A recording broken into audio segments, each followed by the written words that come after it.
తిరుపతి శ్రీ గోవిందరాజ స్వామివారి బ్రహ్మోత్సవాలు అత్యంత వైభవంగా జరుగుతున్నాయి. బ్రహ్మోత్సవాల్లో భాగంగా ఉదయం గోవిందరాజ స్వామి హనుమంత వాహనంపై మాఠవీధుల్లో ఊరేగుతూ భక్తులకు దర్శనమిచ్చారు. ఈ సందర్భంగా స్వామిని దర్శించుకునేందుకు నగర ప్రజలు పెద్ద సంఖ్యలో రోడ్ల మీదకు వచ్చారు.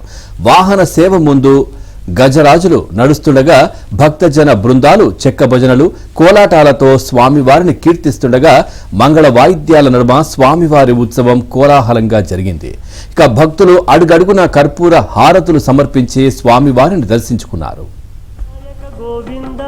दिनकर तेज गोविंद हरि गोविंद गोकुल नंदन गोविंद श्रीनिवास गोविंद श्री वेंकटेश गोविंद श्रीनिवास गोविंद श्री वेंकटेश गोविंद वानर सेवित गोविंद वारधि बंधन गोविंद गोविंद हरि गोविंद गोकुल नंदन गोविंद श्रीनिवास गोविंद श्री नित्य निर्मल गोविंद नीलमेघ श्याम गोविंद गोविंद हरि गोविंद गोकुल नंदन गोविंद श्रीनिवास गोविंद श्री